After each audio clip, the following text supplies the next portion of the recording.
Hadirin jamaah junuduz zakirin atau pasukan zikir yang dirahmati oleh Allah Subhanahu wa taala. Pada malam hari ini kita menginjak kepada episode yang ke-63. Episode 63 ini ada beberapa tazkirah atau pengingat untuk kita semua yang menjadi salikin, orang-orang yang lagi mengembara rohani, di mana pengingat itu begitu penting sekali karena ini kaitannya dengan Allah, kaitannya dengan ibadah. Apa nasihat yang ada di dalam kitab Kifayatul Atqiyah khususnya 103 di baris akhir, di mana kitab ini menjelaskan bahwasanya bila kita menjadi orang-orang yang tidak sibuk dengan dunia kita, artinya mutajarridun bil ibadah, katakanlah kita orang yang murni untuk beribadah terus kepada Allah Subhanahu wa taala. Itu ada nasihat yang tersimpan untuk model orang-orang yang seperti itu. Di dalam kitab ini diterangkan man la lahu syaghlun, siapa orang yang tidak mempunyai syaghlun, kesibukan di dunia dengan urusan dunianya, tarikan, maka ia meninggalkan dunia dan dunianya. Mabala dzalika, ia tidak memperhatikan atau tidak memperdulikan dunia yang ada, ia tolak halnya dunia itu bisa membatalkan daripada ibadah-ibadah yang dilakukan. Keterangannya apa? Jadi nasihatnya itu yang pertama, ketika kita menjadi orang-orang yang disibukkan di dunianya itu dihiasi dengan ibadah-ibadah yang ada, maka jadilah orang yang meninggalkan dunia sebelum kita meninggal dunia. Maksudnya apa itu? Kita meninggalkan dunia sebelum meninggal dunia. Kita punya apa di dunia ini? Yang punya harta banyak, yang punya di situ tanah, iya sama banyak juga, ya. Pokoknya ada simpanan-simpanan, entah itu uang, entah itu emas, ya, yang berupa harta benda. Nah, sebelum kita meninggal dunia, tinggalkan itu. Artinya apa? Disuruh kita berbagi, bersedekah dengan yang lainnya. Cuma yang paling super kata Allah Subhanahu wa taala itu lan tanalul birra hatta tunfiqun ma yuhibbun. Jadi tidak akan kita memperoleh atau mendapatkan pahala dari sodakoh kita hingga kita berikan yang terbaik kepada orang yang membutuhkan. Jadi kalau seandainya misal kita punya apa di rumah, ya, katakan buah-buahan, misal pisang, katakan pisang lah ya. Nah, pisang itu yang baik dikasihkan orang. Iya. Yang nggak baik ya jangan diberikan. Ini mah kadang terbalik. Barang-barang luyan, barang-barang dekangko, barang-barang sing sekiranya kono kok ya. Kurang kemanfaatannya kadang bosok muka. Dina kena. Makasih bagus. Eman diramati. Iya. Terus diramati ku ya persoalan maning, ya tangan bosoknya maning. Jadi mubadir lagi. Dan itulah potret yang bisa terjadi ya di kehidupan ini. Jadi kita harus apa? Meninggalkan dunia ini sebelum kita meninggal dunia. Kalau seandainya kita punya ini emas jangan kita bawa mati. Tinggalkan. Untuk apa? Sedekah kepada yang membutuhkan. Siapa itu orangnya? Ya jelas fakir miskin. Kalau dalam keluarga ada akorib kita, silahkan kita bantu. Nah itu pesan yang pertama, jadilah orang yang meninggalkan dunia sebelum kita meninggal dunia. Kemudian apa? Janganlah tingkah laku kita itu menjadi sia-sia. Karena apa? Tidak menyibukkan diri dengan beribadah. Dan memang nih kita kalau seandainya dikalkulasi 24 jam itu kebanyakan ya hal yang kosong, hal yang sia-sia. Iya, dibandingkan dengan kita hal-hal yang manfaat, hal-hal yang isinya ibadah. Makanya tingkah laku kita janganlah sia-sia. Dengan apa tadi? Dengan kita menyibukkan urusan-urusan dunia, jangan.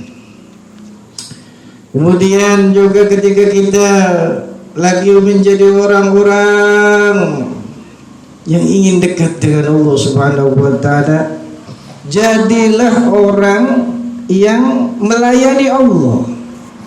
Jadi hamba Allah Subhanahu wa taala yang maha tinggi. Dengan kita beribadah itu terasa asyik. Kita sibukkan sholatnya, misal baca Qur'annya, zikirannya atau wirid-wiridnya, tapi awas, kita pengarang kitab jangan sampai kita overdosis. Artinya kalau kita berdosis, sibuk dengan ibadah kita, yang lain terbengkalai. Kerjaan terbengkalai, keluarga rusak gara-gara kita sibuk dengan ibadah kita. Jadi jangan sampai over, ya, jangan sampai kita melampaui batas.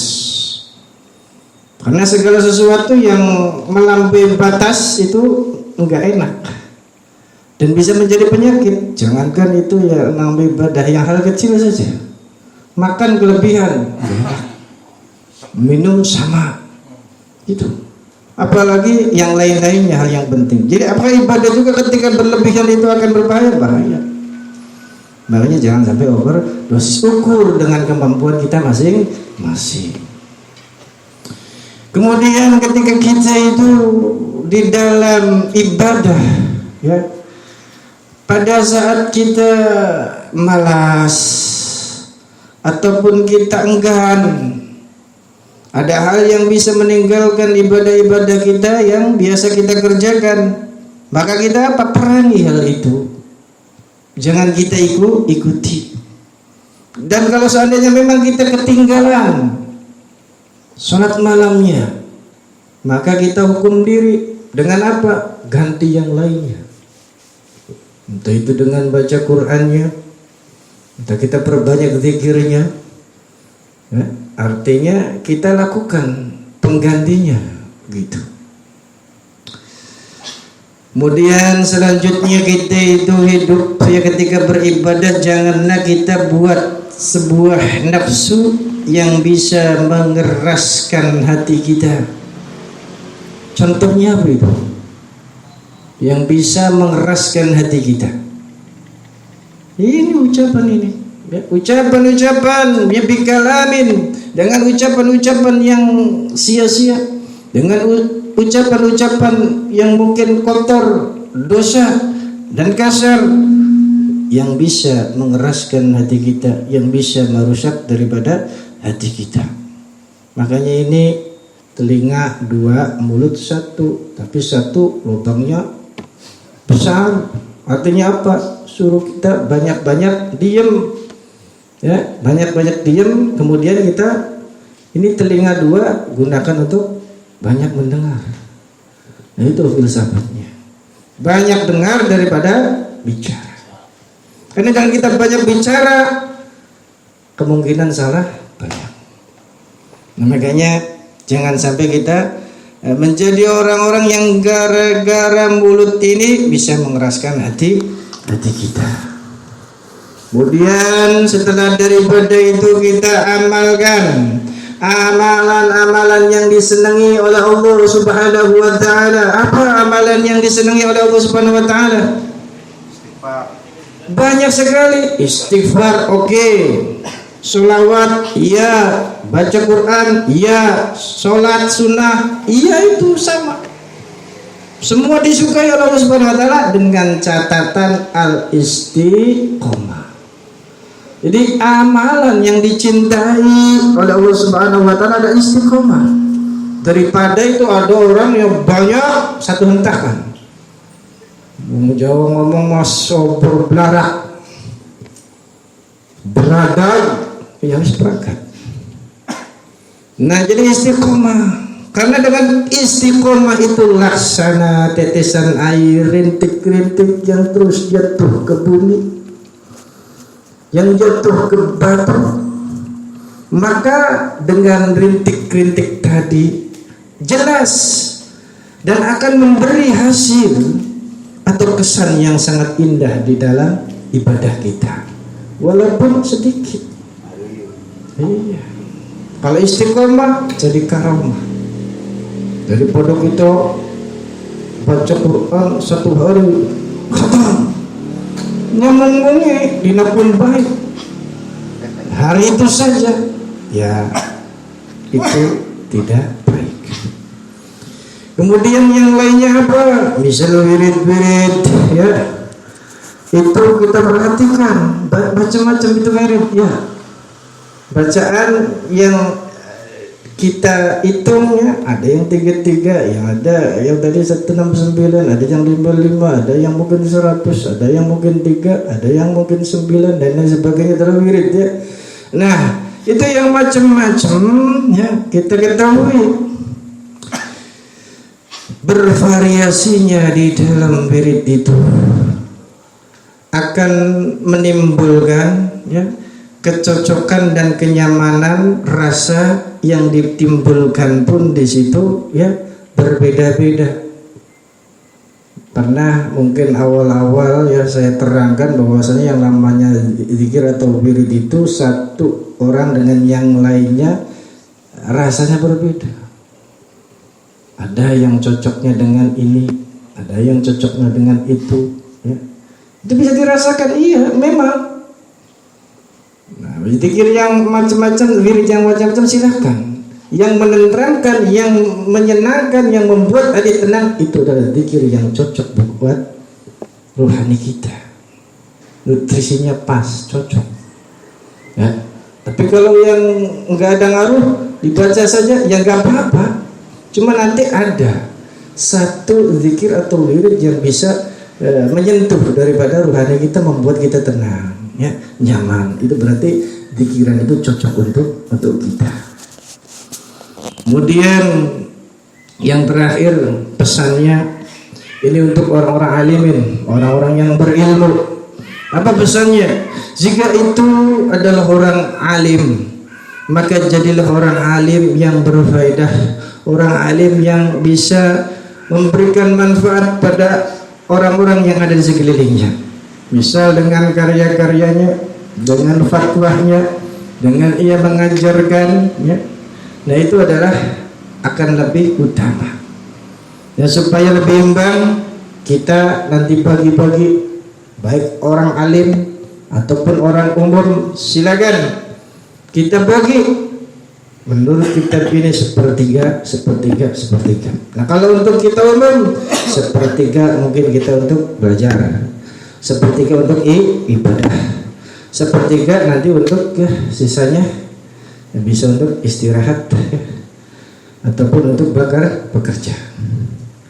Nah, kalau orang alim ya sepertiga mungkin untuk belajar, ya sepertiga nanti itu untuk mengarang, ya sepertiga lagi untuk berkhidmat, artinya melayani masyarakat. Dengan seperti itu insya Allah apapun kedudukan kita akan menjadi orang yang mulia di sisi Allah Subhanahu wa taala. Amin ya rabbal alamin. Mungkin itu saja yang bisa disampaikan, semoga manfaat. Yuk kita sama-sama bertakarrub, mendekatkan diri kepada Allah Subhanahu wa taala dengan pikiran-pikiran yang ada.